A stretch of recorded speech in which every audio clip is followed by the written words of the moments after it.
Okay, so bago tayo maglaba, kumain muna tayo. So ito ay nabili namin sa SM. So ito ay 150 pesos. Ito yung frozen jackfruit. Ang tatak ay SM bonus. So tinikman ko siya ngayon. So dahil frozen na nga siya, yan o. Masarap siya, kaya lang hindi siya ganun katamis.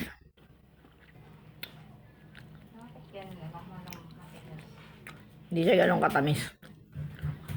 Hindi katulad ng mga langka na talagang nabibili doon sa palengke. Lalo sa palengke ng Limay, doon ako namimili ng langka. So ayan. Tinikman lang naman natin. So ayan.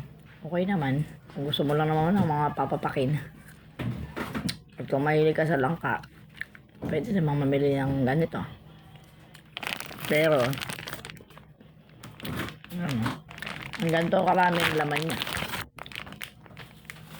Yan, parang ilang piraso lang. 1, 2, 3, 4, 5. Parang 15 pieces lang ang laman niya. Pero malalaki naman kasi. Yan, 150 pesos. Parang 10 piso isa. Okay.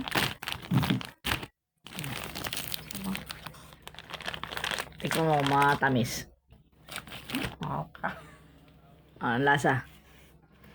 Kaso nga malamig. Bigyan mo si Luis.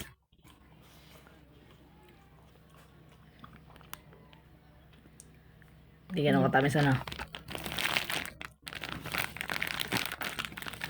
Hindi katulad nung mga binabibili sa palengke na lasang-lasay lang ka. Diba bagay ito yellow eh. Pagka naman kasi ito naging na-defrost, lugay-gay ito. Yung lunat na nalanat. Kaya mas maganda kainin mo na siya ng ganito, parang yellow, parang kumakain ng ice candy na ang flavor ay langka. Kasi langka talaga siya. Ito, may mga matatamis. Ito, napili ko na to matamis. Ang lasain sa akin. Yung iba hindi.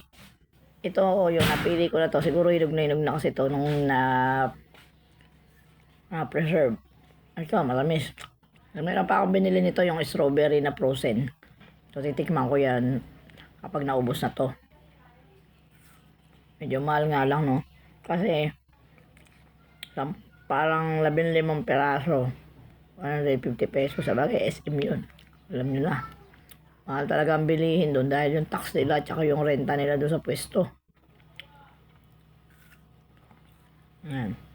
Sa mga gustong makatim nito, punta kayo ng SM. Kasi mamilita pahamak to eh. Salit na hindi ka gagastos eh. Sa SM pa namili ng ulam. Yan. Nakakita tuloy kami ng Makati na pagkakagastusan kagabi.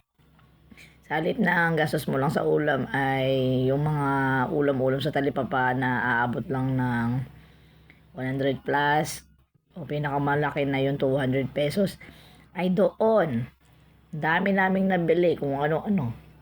Yan, nakarating pa kami. Healthy living pa ang gusto ng dalawa. Kaya kung ano pinagdadampot namin. Eh, nagkagastos-gastos pa kami. Ayan. Tinigilan na natin yung kakakain.